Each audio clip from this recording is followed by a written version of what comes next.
Obama rightly has been compared to FDR in terms of the first 100 days, because the first 100 days in FDR's administration were probably the high watermark of the crisis, the intense crisis of the Depression.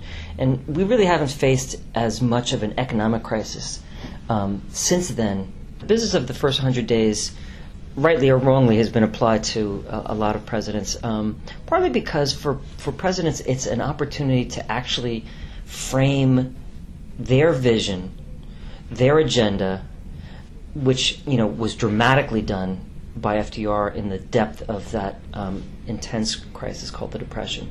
So, I think Obama really scores high marks in many respects for sort of laying out a new vision of what government can and should be doing, both domestically and in foreign policy terms.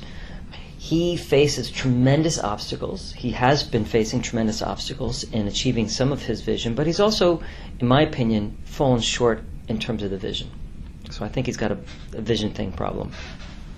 Let's start with the positives.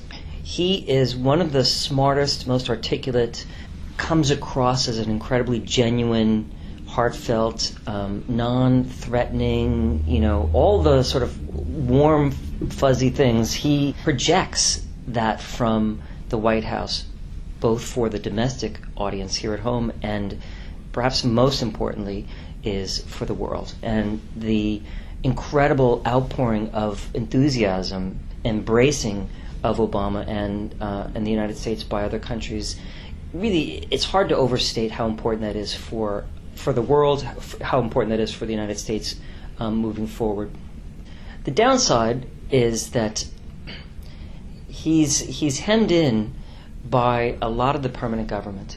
And here I'm talking about the military establishment and his own, perhaps covering his right flank in terms of not wanting to appear too soft on the war on terror and so forth. So, moving into Afghanistan with an increased number of troops, I think is going to be, a real disaster, and potentially could be the thing that, like LBJ, helped to really undermine his domestic initiatives and the other positive initiatives in terms of foreign policy.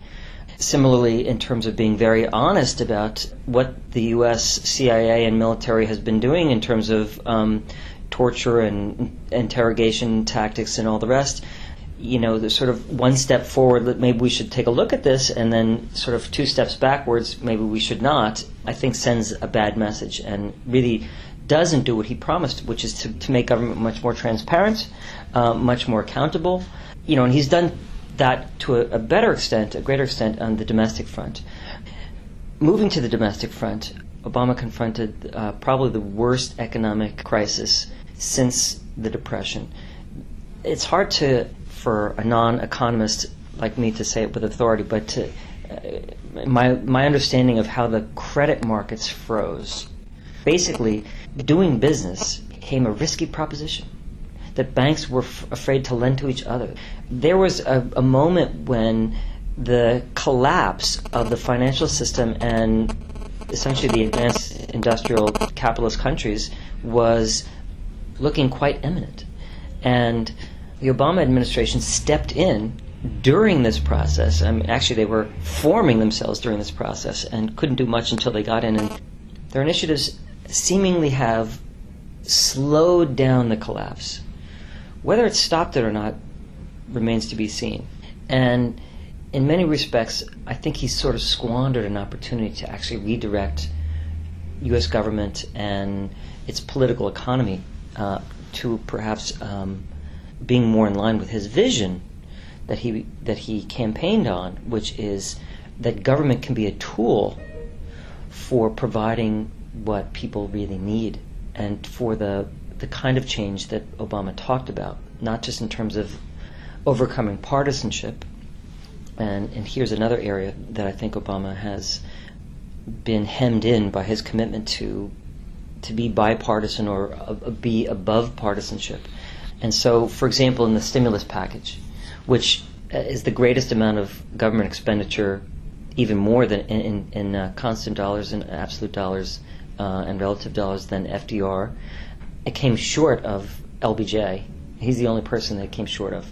But there, 3 Republicans in the U.S. Senate essentially helped to undermine a significant thrust of what that stimulus package was by incorporating the largest tax cut that was ever enacted by the United States government. And that was not what Obama had in mind, and that was not what was needed, but it was what he had to do in order to pass a bill with this idea of being bipartisan. One thing that maybe is really positive, potentially, is some of the rhetoric that the Obama administration and some of the Democrats in Congress are saying around the environment and trying to grow green jobs or new technologies. And there, I think, again, it's early, but there's some promising signs that there may be some actual, in the stimulus package, for example, there's some, it's modest compared to, I think, what's necessary and perhaps what they might actually do. I think the Obama administration would like to do more there in that area, and hopefully they will actually go back and do more. But, there's some real potential to grow jobs that could actually be living wage jobs, that could actually have really positive impacts on not just the United States domestically, but globally, and to deal with some of the real infrastructural problems that we have. Energy, it's totally connected to the energy crisis and our dependency on foreign oil and all the rest. There's some real potential there. It's modest. The problem is, and this is my basic position about the Obama administration, is it's sort of very modest or meager in action. Bigger on words, shorter and smaller on action. And what we need is more decisive action. And that could actually lead to, sort of a reinforcing positive spiral upward, right? Which is what we need, this sort of pulling people up, pulling the weakest links up, because that's what's ultimately going to drag us down if that's not addressed.